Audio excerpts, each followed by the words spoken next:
Beleza, então vamos lá. Vamos começar. Eu sou o Luiz Felipe Santana, sou professor aqui da Invipro. Atualmente a gente tem um curso aqui de PGRS, sou eu que é o Plano de Gerenciamento de Resíduos, sou eu que ministro esse curso. Vamos agora iniciar dois novos cursos de plano de gerenciamento de resíduos de serviço de saúde e plano de gerenciamento de resíduos da construção civil, que também sou eu que vou ministrar. Eu sou engenheiro sanitarista ambiental, sou mestre em meio ambiente, água e saneamento, trabalho na iniciativa privada com gestão de resíduos sólidos já há 6 anos, trabalho já há quase 10 anos com a elaboração de planos de gerenciamento, então tenho uma certa experiência já na área. Então a gente vai falar um pouco aqui sobre a gestão dos resíduos sólidos, como é, o que é a gestão de resíduos sólidos, como é que a gente aborda isso, qual é a situação, quais são as dificuldades que hoje em dia nós temos para elaborar e implantar esses planos de gestão, principalmente em nível empresarial. E aí a gente vai começar a bater um papo legal aqui. Vamos lá?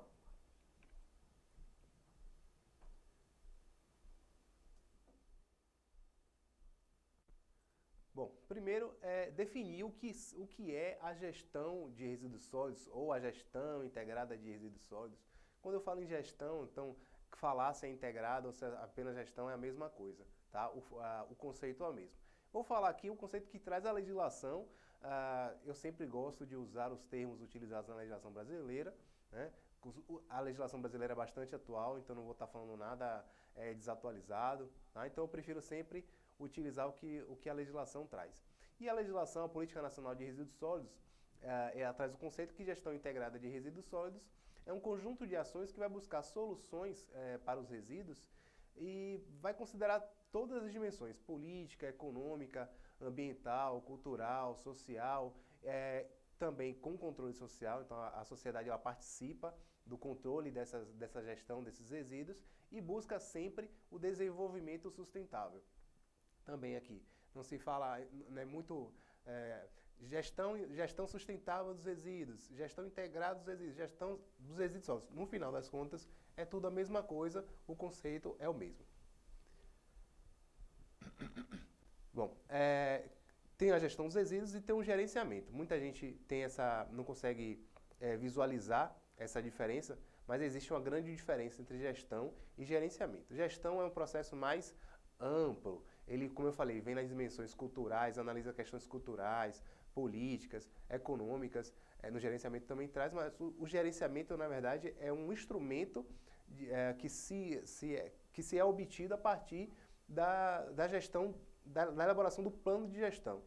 Você faz a gestão baseado, analisando questões políticas, culturais, sociais, e aí você pega aquele processo, todo aquele arcabouço que você elaborou baseado em processos de gestão, e dentro desses processos de gestão tem um processo de gerenciamento, que é basicamente o passo a passo, são as ações que vocês vão tomar para ter para implementar aquela gestão que foi discutida, que foi analisada em uma escala maior. Tá? Então, como traz a Política Nacional de Resíduos Sólidos, o gerenciamento de resíduos é o conjunto de ações exercidas, direta ou indiretamente, nas etapas de coleta, transporte, transbordo, tratamento e destinação final ambientalmente adequada dos resíduos sólidos ou disposição final ambientalmente adequada dos rejeitos, de acordo com os planos municipais de gestão, com o plano de gerenciamento de resíduos sólidos em níveis municipais, federais ou estaduais. Então, esse documento que traz esse passo a passo, as ações que vão ser tomadas no manuseio daquele resíduo, eles vão formar o gerenciamento e não a gestão. O que o PGRS tem que ter? Também, segundo a legislação, o plano de gerenciamento de resíduos sólidos ele tem um conteúdo mínimo. A apresentação não está dentro da legislação, nem introdução, são opcionais, é só questão do documento em si, na elaboração do documento, tá? Na formalização, é interessante que se tenha uma apresentação, que se tenha uma introdução para quem lê aquele documento, quem vai trabalhar com aquele documento, ele saber o que ele está lendo, qual é o objetivo daquele material que ele está tendo acesso. Um outro conteúdo que tem que ter é a descrição do empreendimento ou atividade que está sendo abordado naquele plano de gerenciamento de resíduos. Tá? Descrever mesmo de forma. Não precisa entrar em níveis muito detalhados, mas principalmente quais são as atividades que ocorrem naquele empreendimento, naquela empresa ou naquela atividade. Descrever quais são os produtos que são utilizados, qual é a frequência de execução daquelas atividades, para a gente ter uma noção de quanto resíduo que vai ser gerado, quais os tipos de resíduos que vão ser gerados, para basear em como é que a gente. Todo o restante do gerenciamento, parte de coleta, transporte, tratamento, ela vai depender muito de uma descrição muito bem elaborada desse empreendimento ou atividade. Um outro conteúdo, né, um outro ponto que faz parte do plano de gerenciamento de resíduos. Isso aqui está na legislação.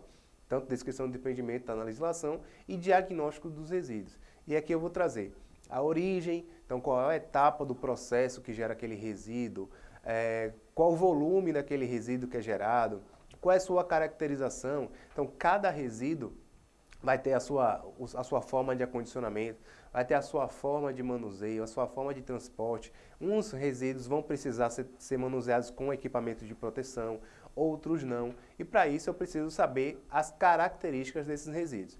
É uma parte muito importante do plano de gerenciamento e é uma fase que deve se dar muita atenção.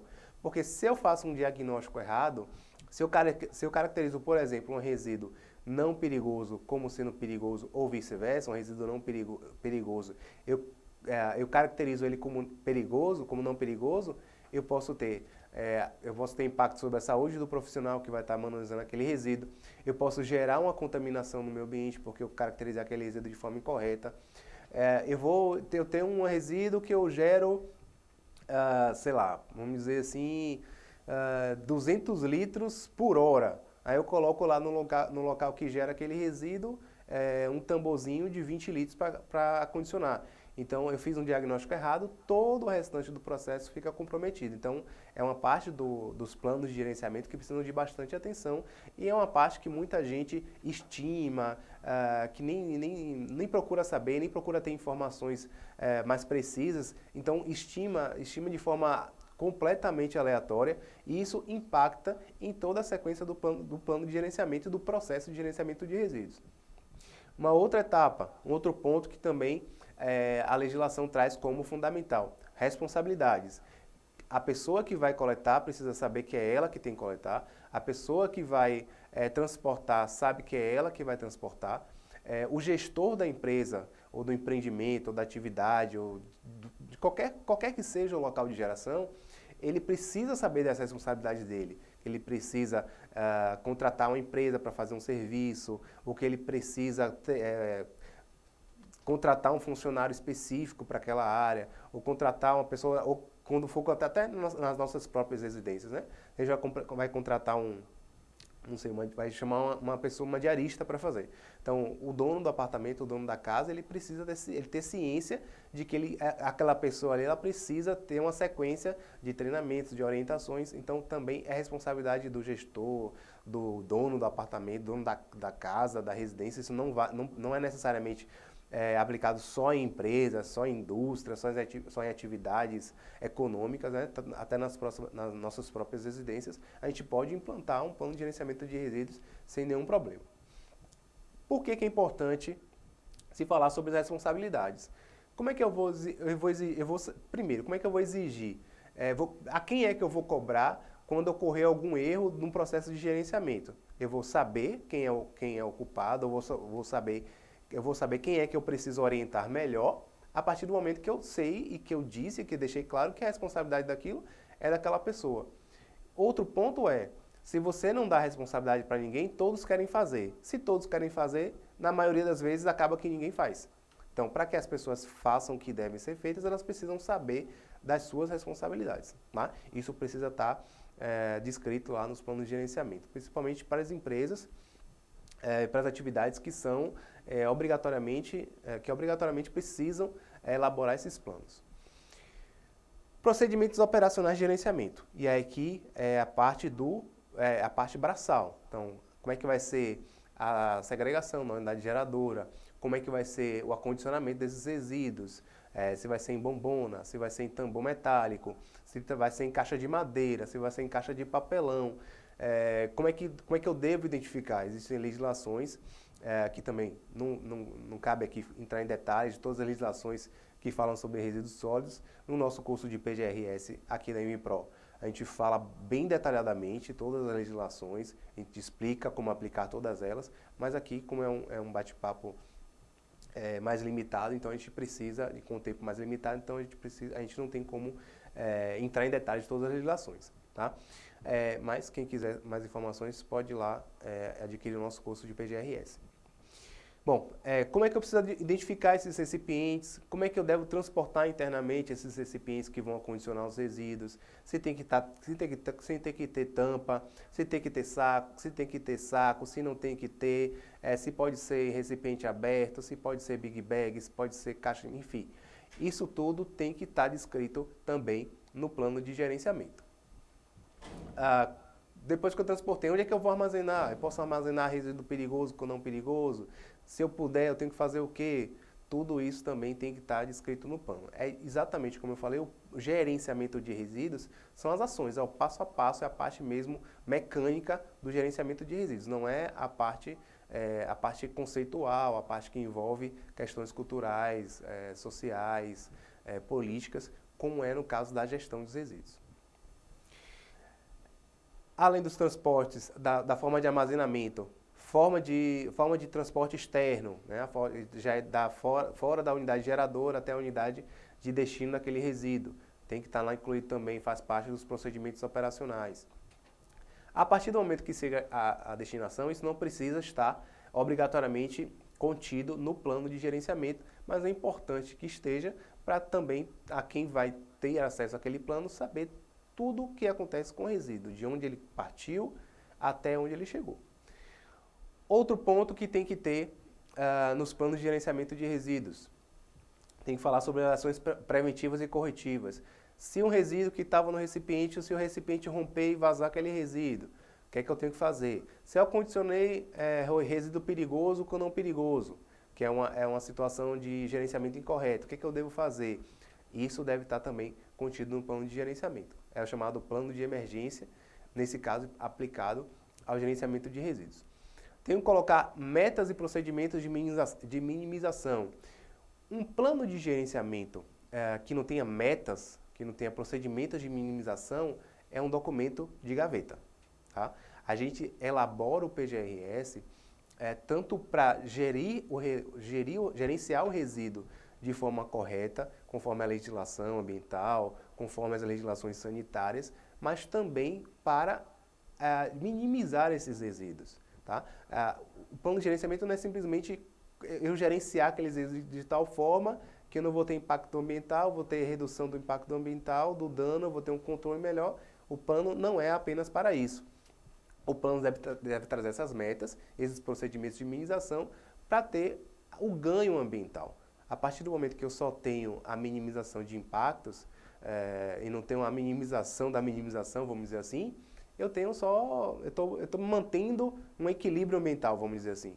Eu preciso, além do equilíbrio, preciso ter um ganho ambiental. Que a gente tem, vamos dizer que a gente tem uma carga passada que a gente precisa dar conta disso. Então a gente não pode simplesmente equilibrar em termos de principalmente nas questões dos resíduos, a gente não vai, a partir de agora eu não vou mais mandar resíduo para aterro sanitário. Não, eu preciso minimizar ainda porque tem outros impactos que eu preciso ainda compensar.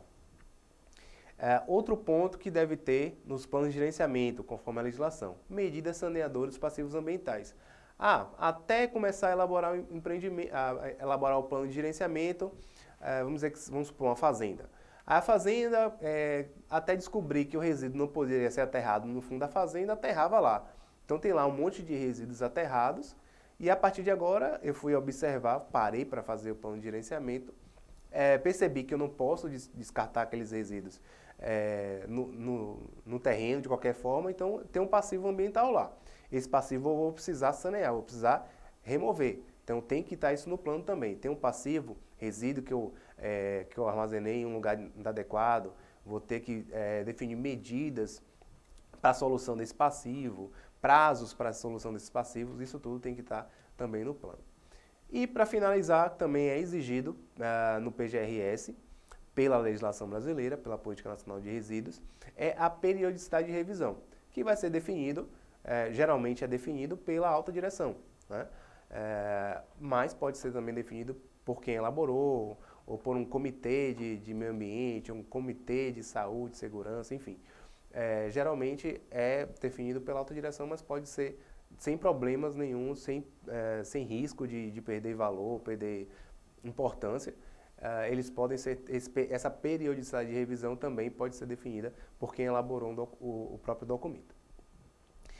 Bom, dito o que é o PGRS, o conteúdo, é importante a gente salientar que o artigo 9º da Política Nacional de Resíduos Sólidos, ela diz que na gestão e gerenciamento, ou seja, né, ela deixa claro que gestão é uma coisa e gerenciamento é outra. Então, na gestão e gerenciamento de resíduos, deve ser observada a seguinte ordem de prioridade: a não geração, a redução, a reutilização, a reciclagem, o tratamento, a disposição final ambientalmente adequada dos rejeitos. Então, primeiro eu preciso tratar resíduo como resíduo, então eu tenho que destinar aqueles resíduos para uma destinação final ambientalmente adequada, e só depois só os rejeitos que são gerados é que devem ir para a disposição. Mas antes eu preciso pensar em não gerar aquele resíduo, ou reduzir ao máximo a geração daquele resíduo, seja por reaproveitamento em uma outra área, ou seja por reutilização, reciclar e tratar aqueles resíduos para tirar aquele potencial de periculosidade ou potencial poluidor daquele resíduo. É uma ordem de prioridade trazida pela Política Nacional de Resíduos Sólidos, e todo o plano de gerenciamento ele deve ser elaborado baseado nesta ordem de prioridade. Por isso que eu falei, o gerenciamento, o plano de gerenciamento, ele é feito, mas ele tem que buscar metas de minimização, porque é uma das diretrizes da Política Nacional de Resíduos Sólidos. Eu estou falando de resíduos sólidos que, logicamente, que eu preciso classificar, né? Definir o que é resíduos sólidos. Pela legislação, é qualquer substância, qualquer material que precisa ter uma destinação final, né? Pode estar no estado sólido ou semissólido. O semissólido, para quem não sabe, é o estado pastoso, né? Gases contidos em recipientes e líquidos cujas particularidades tornam inviável o lançamento na rede pública de esgoto ou em corpos d'água, ou que seja economicamente viáveis, não exijam soluções técnicas ou economicamente inviáveis. Então, tudo isso é considerado como resíduo sólido, tá? Não é só um resíduo mesmo no estado sólido, ainda tem essas particularidades. Dentro dos resíduos sólidos, eu tenho os resíduos perigosos. Resíduos perigosos, como o nome já diz, eles são perigosos, então eles precisam de uma atenção diferenciada no plano de gerenciamento de resíduos, principalmente. Você saber que você tem um resíduo perigoso, você trabalha com um produto que gera um resíduo perigoso, pensando no âmbito da gestão dos resíduos, eu já penso em trocar os meus insumos para não gerar aquele resíduo perigoso. Isso não é trazido pelos planos de gerenciamento, e sim pelos planos de gestão, ou pelas atividades de gestão de resíduos, não o gerenciamento, para vocês poderem fixar melhor também a diferença entre gestão e gerenciamento. O que vai caracterizar aquele resíduo como perigoso? Se ele for inflamável, se ele for corrosivo, se ele for reativo, se ele for tóxico, teratogênico, patogênico, carcinogênico. Bom, para esclarecer quem não sabe, patogênico são aqueles resíduos, aquela substância que pode causar alguma doença. Carcinogênicos são os resíduos que podem causar câncer, como o próprio nome já diz. Teratogênicos são os resíduos que podem causar malformações no feto. E os mutagênicos são resíduos que podem causar mutações genéticas, né? E por isso eles apresentam significativo risco à saúde pública ou à qualidade ambiental, e isso normalmente vai estar lá disposto em uma lei, um regulamento ou norma técnica. Porém, no dia a dia, é muito comum se deparar com resíduos que não se tenha claro na regulamentação se aquele resíduo ele é perigoso ou se ele não é perigoso. E aí entram as fichas de informações de segurança de produtos químicos ou as fichas de emergência, ou as fichas de resíduos, né? As fichas de risco de resíduos, a FDSE, que também tem uma norma técnica para isso. Então são resíduos que, que a pessoa que gerou aquele resíduo vai ter aquele conhecimento para determinar se aquele resíduo tem alguma dessas características que o torna perigoso. O que é destinação final ambientalmente adequada? Então, resíduo vai para a destinação final ambientalmente adequada, que é a reutilização, reciclagem, a compostagem, no caso dos resíduos orgânicos, recuperação, aproveitamento energético, por exemplo, resíduos de madeira, que podem ser encaminhados para cerâmicas. Essas cerâmicas vão substituir a lenha natural, né, oriunda de corte, de vegetação, e vão utilizar resíduos de madeira para gerar energia, gerar calor para poder fabricar os seus blocos cerâmicos, blocos de concreto. Então, essas cerâmicas, elas são uma destinação final que são constituídas de um aproveitamento energético no resíduo. É um exemplo. Ou outras destinações admitidas pelos órgãos competentes. Essas destinações ambientalmente adequadas, elas visam evitar danos, evitar os riscos, diminuir os riscos à saúde pública e à segurança e minimizar os impactos ambientais adversos ou os impactos ambientais negativos. Os rejeitos são aqueles resíduos que, depois de esgotadas todas as possibilidades, como eu falei, né, de tratamento, recuperação, reciclagem, logicamente, né, tendo um processo tecnológico disponível e economicamente viável, ele não tem o que se fazer a não ser dispor ele em um aterro sanitário. Então, se a única opção que eu tenho para aquele material, aquela substância que eu gerei, se a única opção for o aterro sanitário, ou se depois que eu já tratei, já reutilizei, já reciclei, já fiz tudo, não tenho mais o que fazer com ele, tenho que descartar apenas no aterro sanitário, é a minha única solução, eu chamo aquilo ali de resíduo. É basicamente a diferença entre resíduo e rejeito. E os rejeitos, como eu falei, eles vão para uma disposição final ambientalmente adequada, que é a distribuição ordenada desses rejeitos em aterros sanitários, né? Logicamente, né, observam normas operacionais, de forma a evitar danos, riscos à saúde pública, à segurança e a minimizar os impactos ambientais.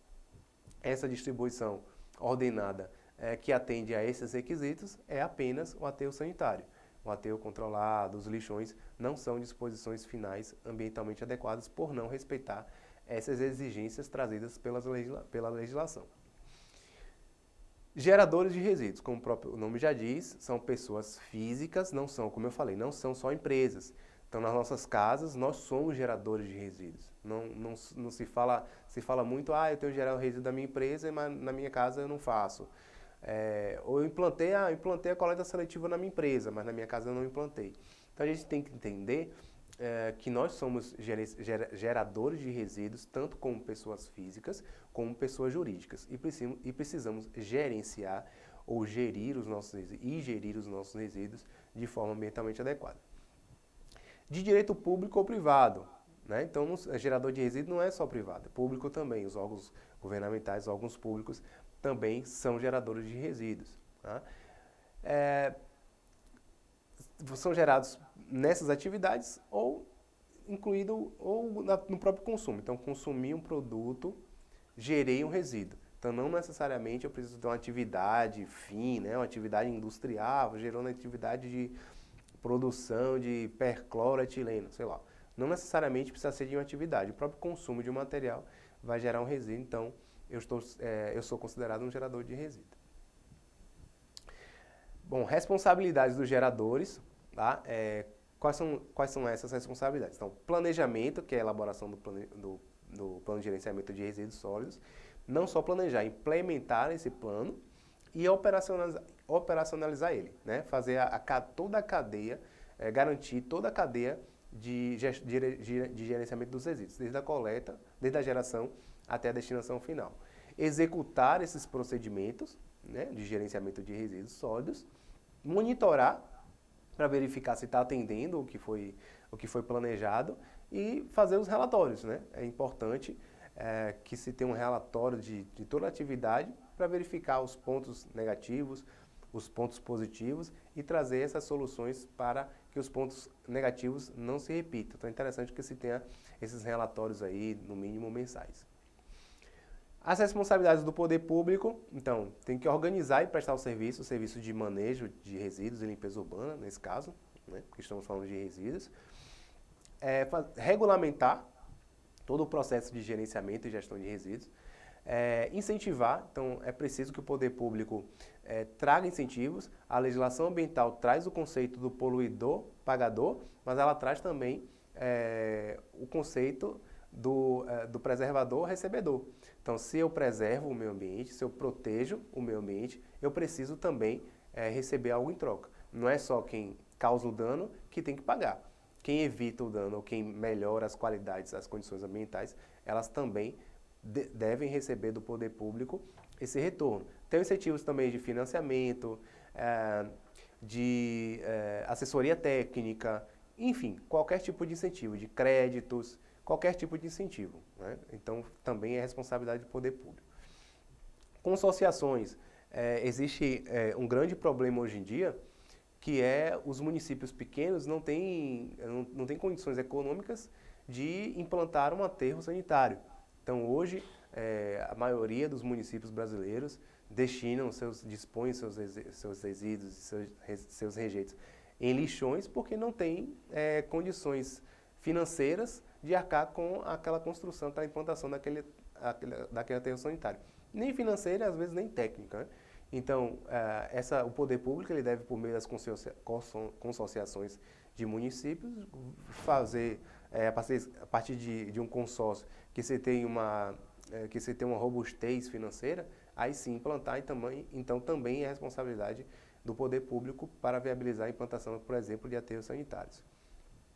Controle. Não adianta também o poder público dizer que tem que fazer e deixar na mão de quem deve fazer. Porque se for assim, não, muito da legislação que se tem hoje, não só na área de resíduos, mas como em outras áreas também, é que se faz a legislação, não se tem um controle, não se tem uma fiscalização, então aquela legislação acaba ficando apenas no papel, e a gente vai ver também mais para frente que é um dos pilares da gestão dos resíduos, é ter uma legislação, então a fiscalização dessa legislação.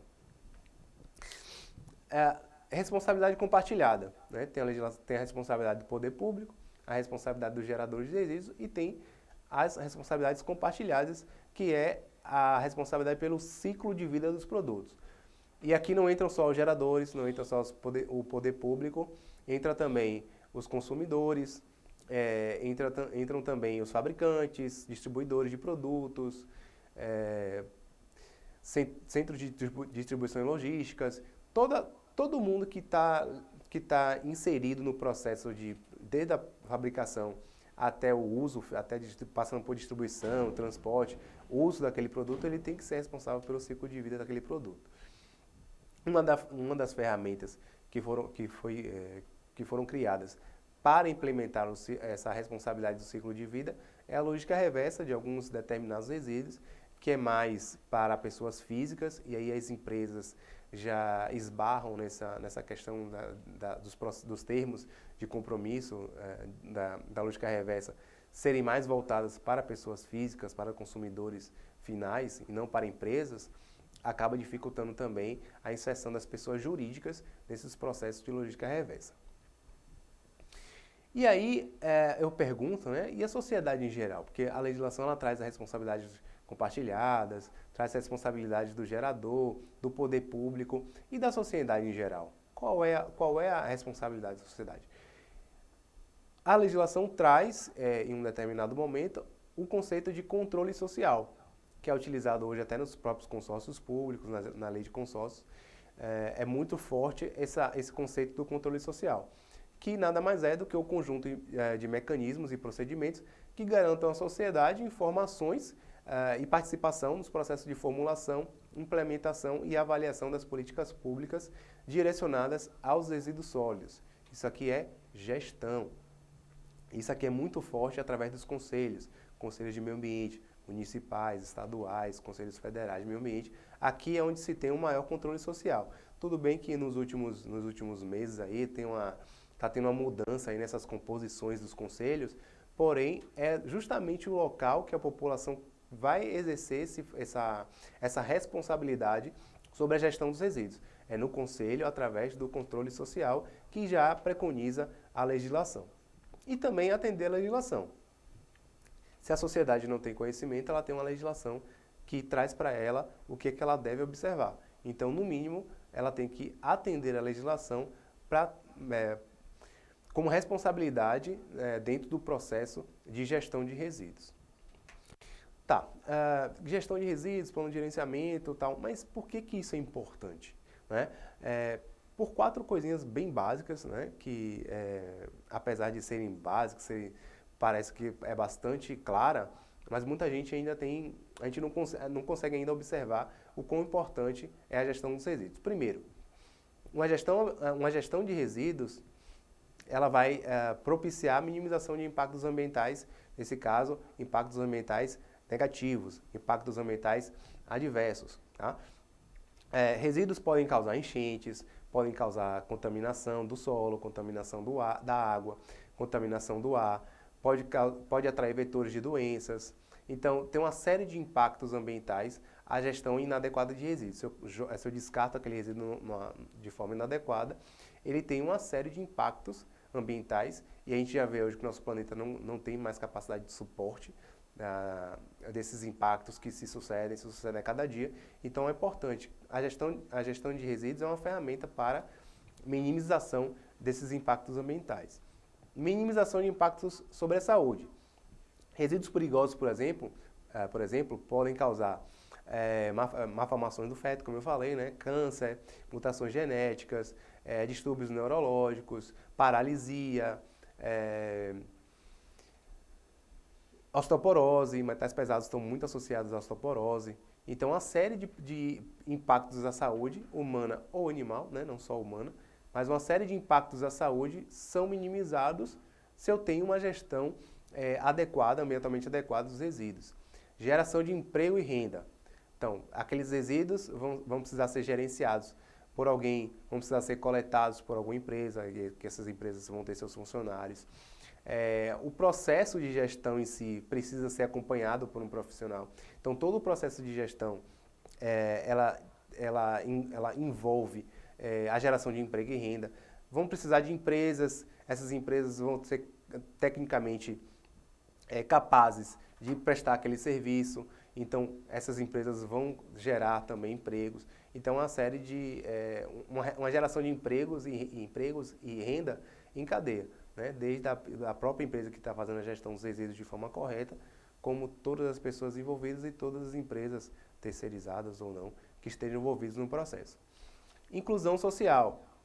A Política Nacional de Resíduos Sólidos, ela foi construída, inclusive, com a participação dos catadores de materiais recicláveis. Eu estou trazendo a inclusão social de catadores, eu estou gerando um emprego e renda para esses catadores, eles estão se inserindo na sociedade, então eu estou propiciando a inclusão social. Eu estou trazendo a inclusão social também da população, da sociedade, quando eu trago elas para os conselhos, quando eu trago ela para participar da gestão dos resíduos. Então, aquela população que está, de certa forma, excluída dos processos de gestão, em geral, a partir do momento que eu implemento o conceito de controle social, eu trago ela para a discussão do processo de gestão, então eu trago a inclusão social em processos participativos, em processos políticos, né, políticos, sociais, econômicos. Então, também é uma forma de inclusão social de pessoas devido à gestão adequada de resíduos. Essa parte aqui, eu não peguei de literatura nenhuma, foi eu que criei, assim, basicamente, e é uma percepção minha, né, no meu dia a dia e tal. O que eu acho que são os pilares da gestão de resíduos. Primeiro, que é o que fundamenta tudo, para mim, é a consciência, tá? Porque se tiver consciência, não precisa não interessa se é viável, não interessa se tem legislação, se tem informação, se tem interesse, se tem fiscalização. Se eu tenho consciência, se as empresas têm consciência, se o poder público tem consciência, tudo que vem acima ocorre de forma natural, não precisa nem, não coloco nem como pilar. São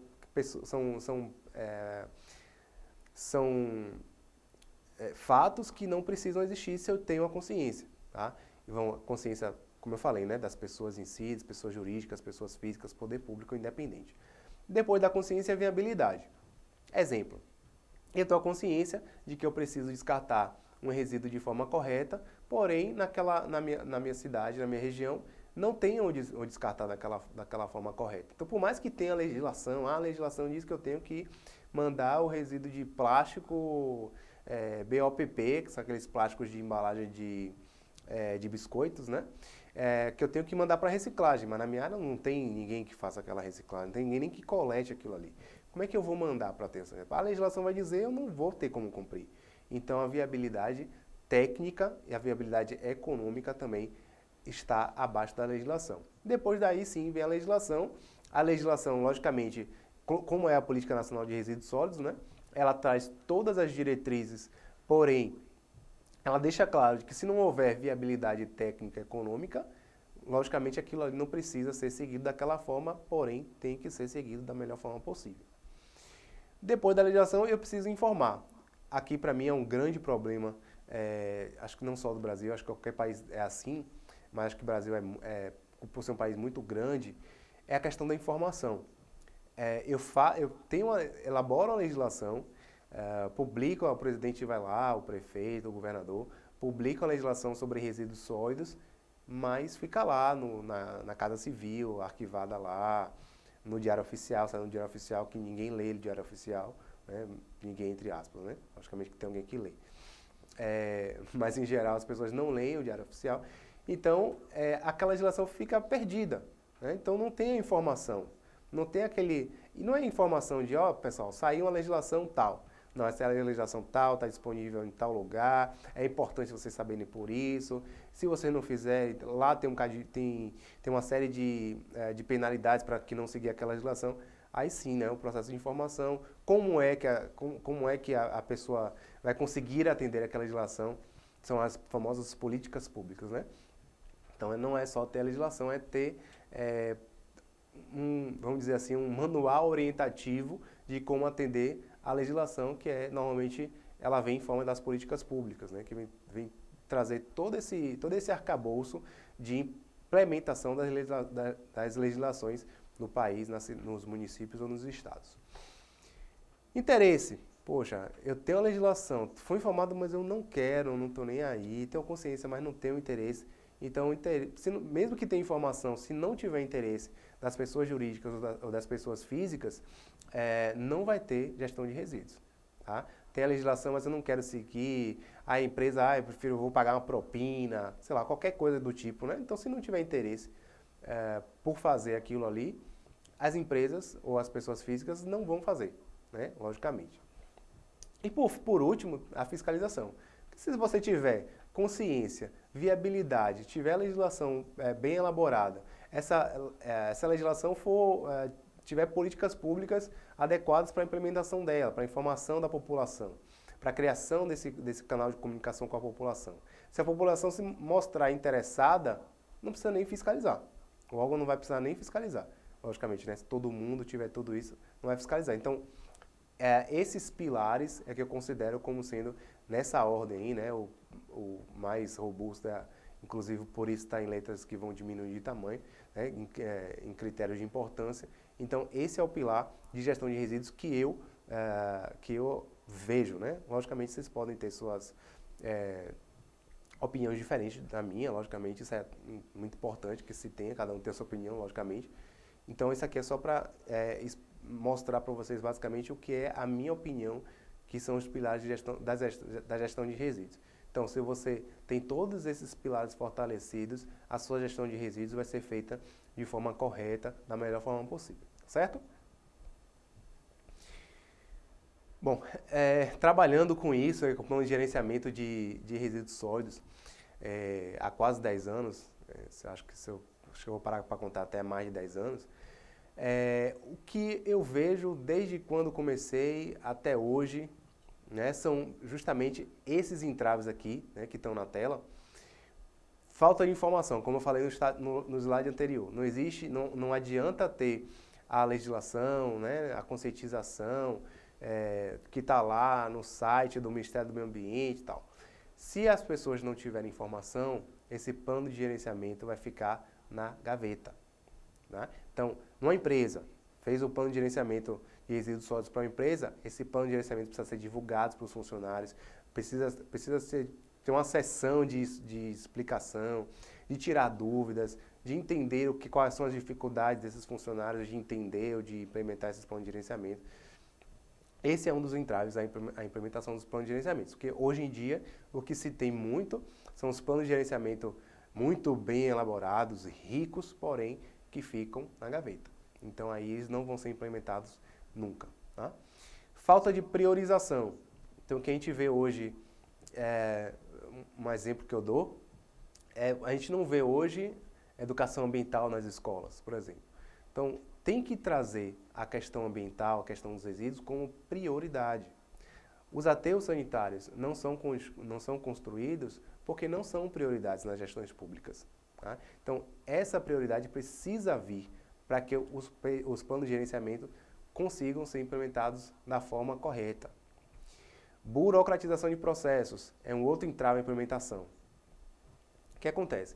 Como é que você vai criar cooperativas no município se o processo para a criação de uma cooperativa você precisa passar por 5 órgãos diferentes?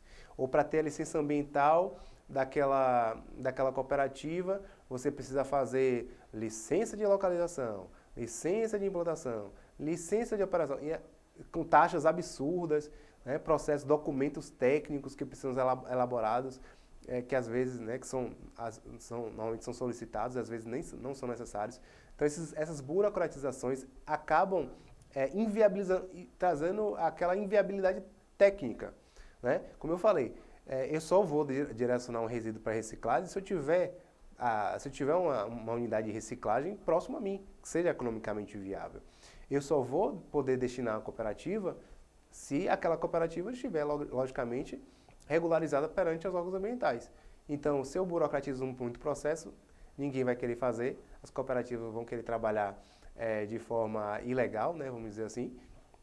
Então, eu não consigo, por exemplo, colocar no meu PGRS que eu vou destinar resíduo reciclável para a cooperativa. Se eu não tenho cooperativa, porque para abrir uma cooperativa um processo é tão burocrático que as cooperativas acabam desistindo. Assim são as regularizações ambientais. Primeiro, incapacidade dos órgãos ambientais, ocorre muito, né? Isso também vai na mesma linha da burocratização.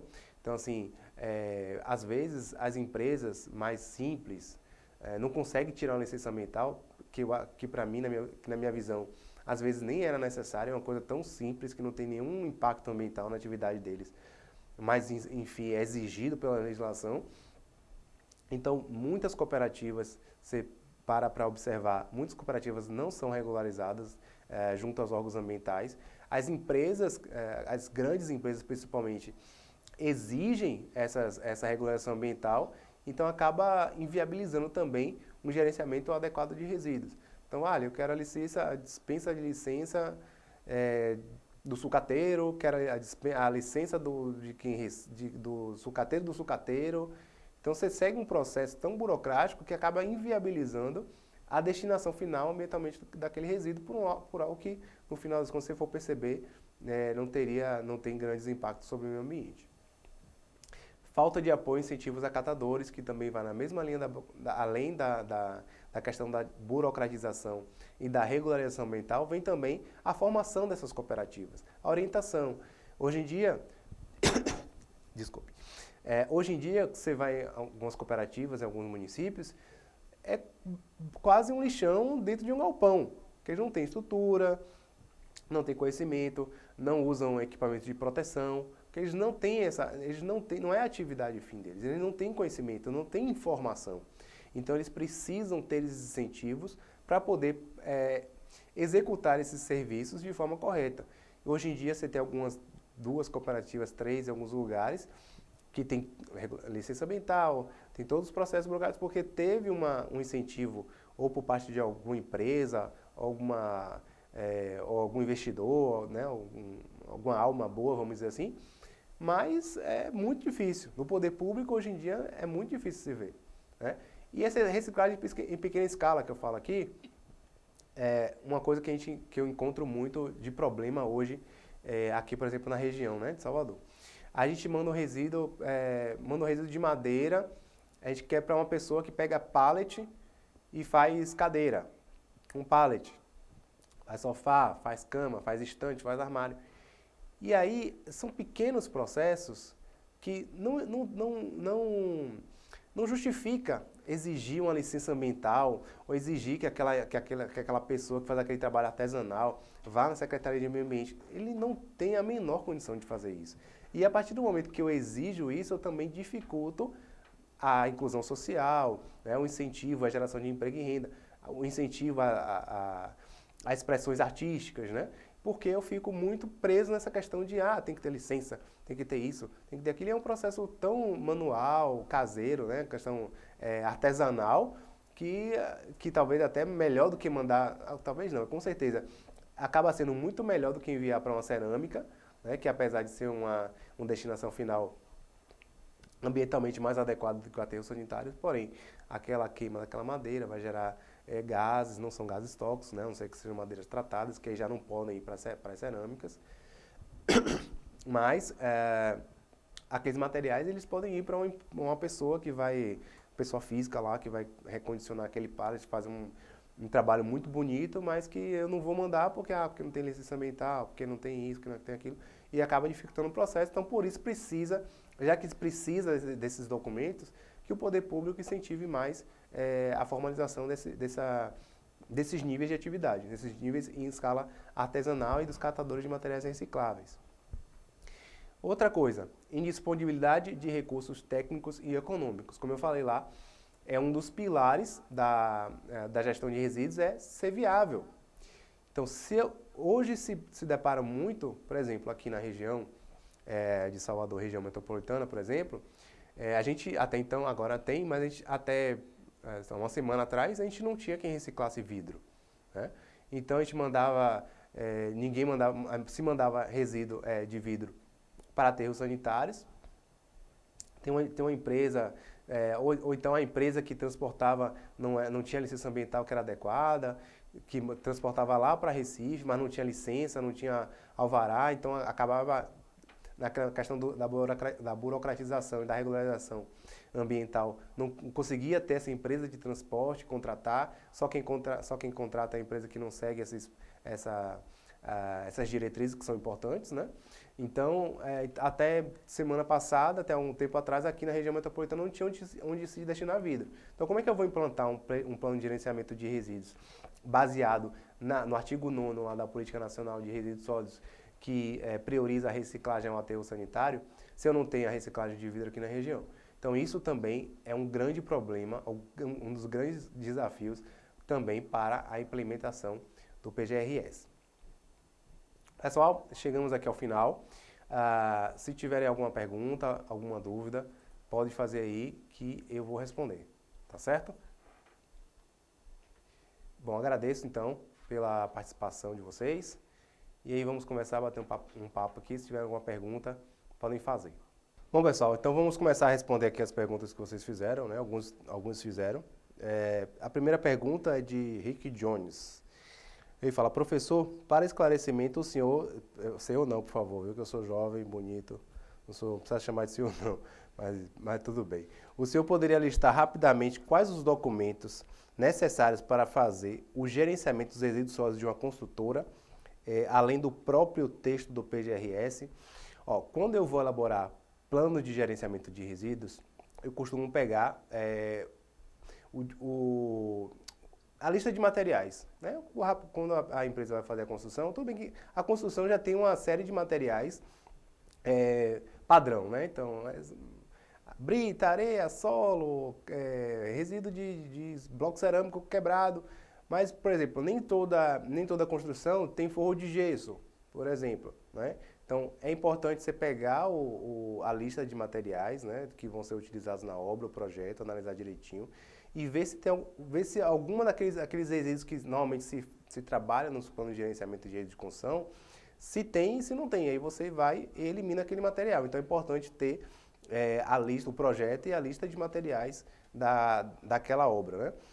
É importante também ter o cronograma físico da obra, né? Por quê?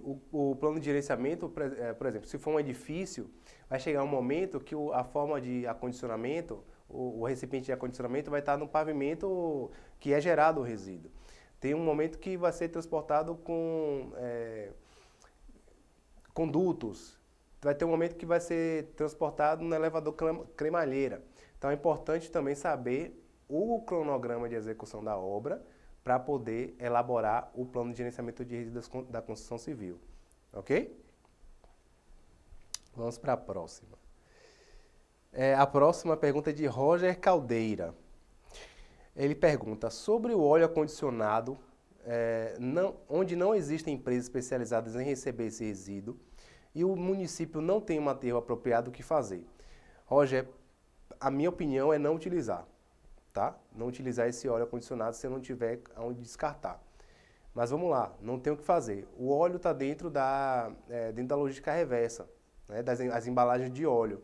Então, as empresas fabricantes dos óleos são obrigadas a recolher aquelas embalagens de óleo, se for esse óleo lubrificante que você está mencionando aqui, que você não especificou. Em último caso, não tem outra forma, como eu falei, né? A legislação fala em termos de viabilidade técnica e econômica. Se você não tem viabilidade técnica, infelizmente, a única opção que você vai ter, se você não puder deixar de utilizar aquele óleo, é descartar nesse aterro apropriado. Ou mandar para um outro município que tenha. E aí, quando você pensar na sua empresa que vai utilizar esse material, você tem que pensar tudo isso. Tá? Porque você pode ser imputado do crime ambiental por estar causando contaminação, por estar descartando aquele óleo que você sabe que é perigoso, que você sabe que é contaminante, num local de lixão. Você, um município, dificilmente se faz vista grossa nesses casos. Então, o ideal é que você envie para um outro município próximo, tá? Porque se você descartar nesse aterro que não é apropriado, você pode ter um sério risco de estar causando um dano ambiental e pode estar sendo pego uma infração ambiental, né? Então, o que eu recomendo é que você envie para um outro município próximo que tenha uma destinação, ou que entre em contato com o fabricante, porque eles são obrigados, pelo menos as embalagens, eles são obrigados a recolherem, tá? Pela lógica reversa, ou então não use esse óleo, porque se você não tem o que fazer com ele depois, o correto é que você não utilize.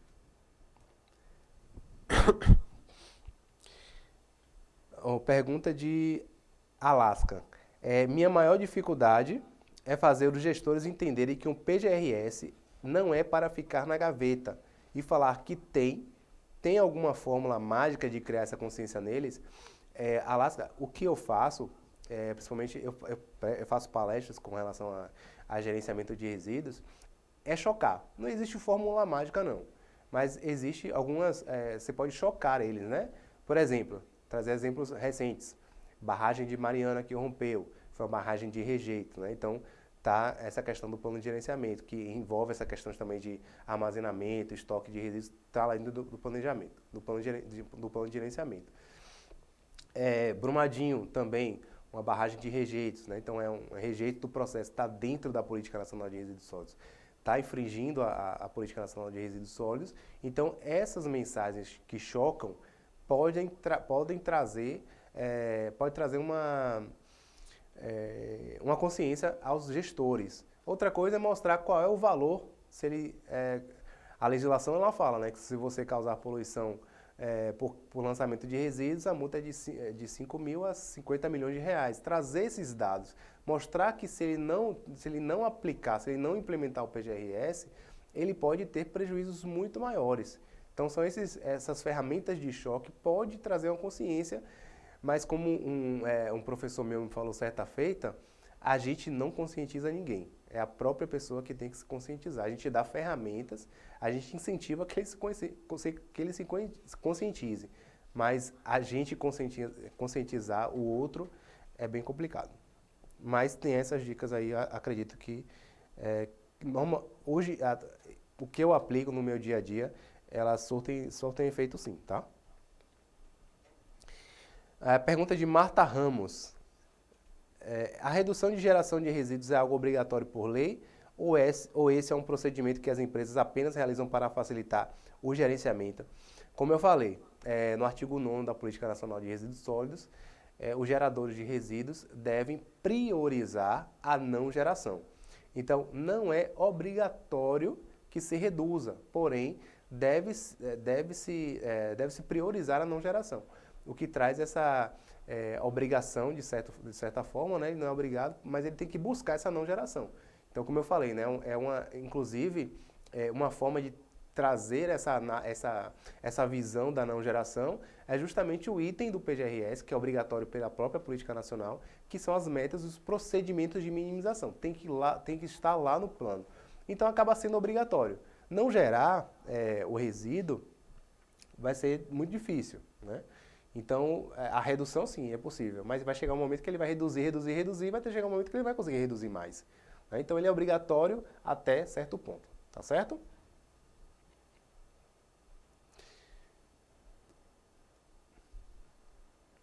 É um comentário de Júlia, não é uma pergunta. Ela fala que mais importante do que ter aterros, que é a disposição, né, final ambientalmente adequada, é importante cuidar da destinação, né, destinação final ambientalmente adequada, porque muito resíduo vira rejeito por não ter destinação adequada.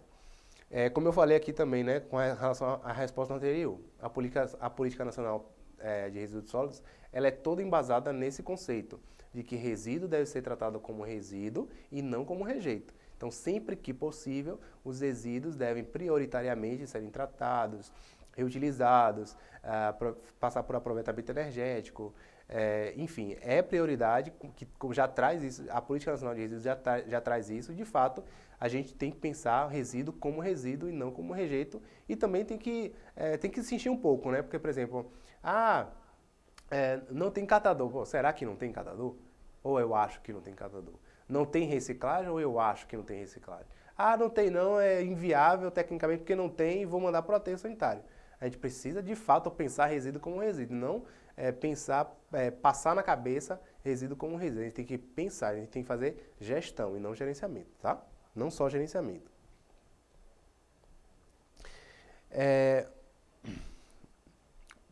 Caroline, uma pergunta de Caroline, ela fala, PGRS geralmente são aplicados a empresas. Seria o PGRS também uma alternativa para organizar os resíduos em uma zona de um município, exemplo, distrito industrial, ou teria outro instrumento para isso? Caroline, essa pergunta é muito interessante, porque na Política Nacional de Resíduos Sólidos também, quando se fala do plano de gerenciamento de resíduos, que eu não falei aqui, mas a empresa que está fazendo, ou quem está elaborando aquele plano de gerenciamento, ela tem que dizer, ela pode, se for o caso, se aplicar, se for aplicável, ela tem que apontar as soluções consorciadas com outras empresas.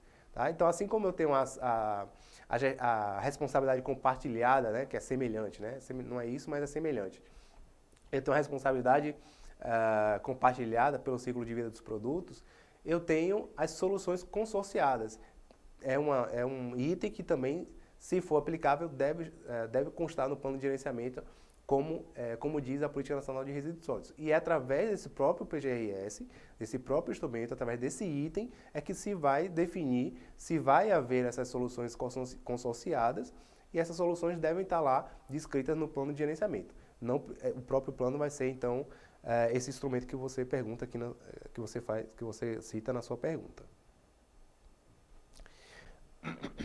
Júlia e o Edla, eu acho.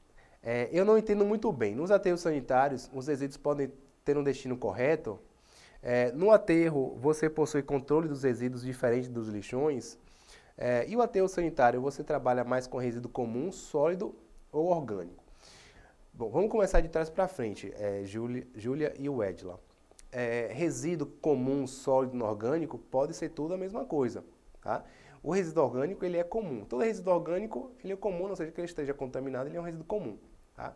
Resíduo comum é aquele resíduo que não é perigoso e aí eu posso diferenciar. Esse resíduo comum eu tenho resíduos inertes, que é material de construção, né? Entulho de obra, essas coisas. São resíduos comuns chamados de inertes. E o resíduo comum não inerte, aí tem plástico, papel, papelão, o orgânico, tudo isso é resíduo comum. Sólido, mesma coisa. Tem um resíduo orgânico que é sólido, tem um resíduo orgânico que é líquido, tem um resíduo orgânico que é pastoso. Então, tem que esses termos aí não são separados, tá? Tem essas diferenciações, tem essas semelhanças. Com relação ao aterro, o aterro é uma obra de engenharia, tá? Então, assim, o resíduo, quando chega no aterro, o aterro, primeiro, né? Primeiro, ele é locado em uma área ambientalmente adequada, que segue todos os parâmetros legais, tá? O fundo do aterro, o aterro é um grande buraco, vamos dizer assim, né? Porém, esse buraco ele é impermeabilizado, né? Ele tem uma compactação do solo. Depois vem uma manta, normalmente de plástico de alta densidade, né? O PAD, em torno de 1,5 a 2 milímetros. Normalmente se usa 2 milímetros. Vai ter uma rede de drenagem, porque o resíduo lá, quando chega no aterro, ele vai se decompor e vai gerar o chorume. Esse chorume no aterro sanitário ele é coletado nessa manta impermeabilizada, é canalizado pela rede de drenagem de chorume e é encaminhado para uma estação de tratamento. Os gases, o resíduo, depois de disposto no aterro sanitário, ele é coberto diariamente, a frente de serviço ela é coberta, né, com um solo com a permeabilidade também adequada, conforme a norma técnica. Esse material, esse resíduo vai gerar, quando se decompor, tanto o chorume, que vai ser coletado por baixo, como o biogás. Esse biogás vai ser coletado também em redes de biogás. Eles podem ser ou queimados em flares, né, que são tipo chaminés, ou são encaminhados para usinas termoelétricas. No lixão, diferente do aterro, eu não tenho proteção do subsolo. Então, todo o chorume que vai ser gerado na decomposição do resíduo vai infiltrar no solo. Se tiver uma água subterrânea ali, ela pode ser contaminada. Os gases, o biogás que vai ser gerado vai direto para a atmosfera. No aterro sanitário eu não tenho acesso de catadores, nos lixões eu já tenho acesso de catadores. No lixão não tem recobrimento de resíduo. Então, o impacto ambiental do lixão nem se compara, é muito maior do que o impacto ambiental do aterro sanitário. Ambos têm seus impactos ambientais. O aterro sanitário não é uma solução impacto zero, tá? Ele tem seus impactos, porém são impactos ambientais minimizados, diferente dos lixões que não tem nem como saber, porque não tem nenhum tipo de controle, tá certo? E pergunta de Júlia. Eu gostaria de saber também porque muitos materiais podem sim ser reciclados, mas acabam não sendo por falta de mercado. Júlia, você perguntou e você mesmo respondeu. Esses resíduos reciclados não são reciclados porque não tem mercado. O resíduo reciclado ele vai ser reaproveitado. Ele não vai ser... eu reciclei o resíduo, tem um custo, né, para esse processo de reciclagem, tem um custo, e como é que eu vou pagar esse custo? Eu vou vender para quem o material reciclado? Então, se não tem quem compre, eu não tenho como reciclar, porque eu só vou ter custo, não vou ter receita. Então, não é viável, apesar de ser reciclável, não se tem a reciclagem justamente porque não tem mercado ou porque o custo não compensa o valor de venda do material. Então, de fato, por isso mesmo que você perguntou, é justamente essa a resposta. Tá ok? Pessoal, acabaram as perguntas. Agradeço novamente por vocês estarem aqui acompanhando esse webinar aqui com a EnviPro. O conhecimento, como eu falei, né, esse webinar aqui hoje foi uma coisa, foi mais superficial, né, a gente não tem muito tempo. O curso a gente já vai destrinchando etapa por etapa do plano de gerenciamento. Também ao longo do curso, se vocês tiverem dúvidas, podem perguntar, as perguntas chegam a mim, eu respondo, vocês têm a minha resposta novamente. E a gente pode bater um papo sem problemas.